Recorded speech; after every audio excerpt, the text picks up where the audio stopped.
me dit, mon enfant, fais les vers, fais mon lit, on me tend un malheureux pénis. Et ce pénis, je le prends, et puis je vais faire les lits. Mais personne cette nuit ne couchera dans son lit. Vous ne savez toujours pas qui je suis. C'est une pièce éminemment humaniste. C'est une pièce qui dit, bon, avant de condamner le vice, si on songeait plutôt à faire en sorte que l'humanité existe, s'il y avait un peu de pitié, un peu de justice.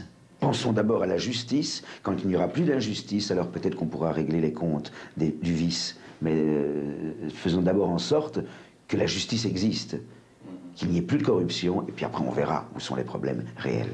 C'est tout. C'est le seul message, mais il est d'une importance capitale, et je crois que de nos jours, en 1998, il est plus que jamais d'actualité. Mais nous n'allions tout de même pas être assez rustres pour lui demander son extrait de naissance.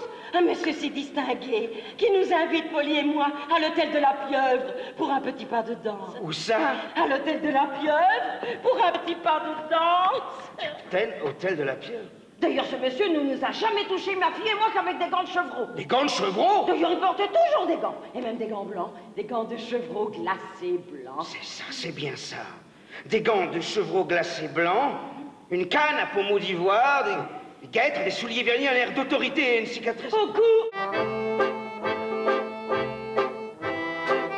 La chanson de Maquis, une musique qui a fait le tour du monde, au point de s'inscrire aujourd'hui dans notre inconscient collectif.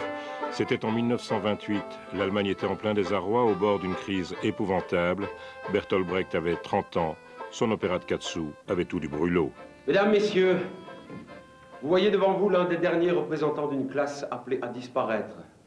Nous autres, petits artisans aux méthodes désuètes, qui travaillons avec d'anodines passe Monseigneur les tiroirs caisses de petits boutiquiers, nous sommes étouffés par les grandes entreprises, appuyés par les banques. Qu'est-ce qu'un passe-partout comparé à une action de société anonyme? Qu'est-ce que le cambriolage d'une banque comparé à la fondation d'une banque? Et qu'est-ce que tuer un homme comparé au fait de lui donner un travail rétribué? Chez Brecht, la misère, la pauvreté, la prostitution mise en scène ne sont que des prétextes, des allégories pour démonter les mécanismes économiques impitoyables qui gouvernent le monde. Une réflexion toujours d'actualité.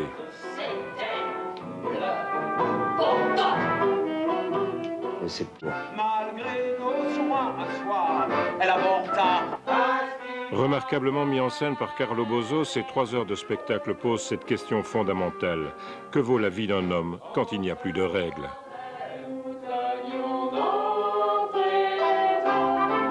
En 1933, Adolf Hitler donna sa réponse à Brecht, et Brecht s'exila aux États-Unis.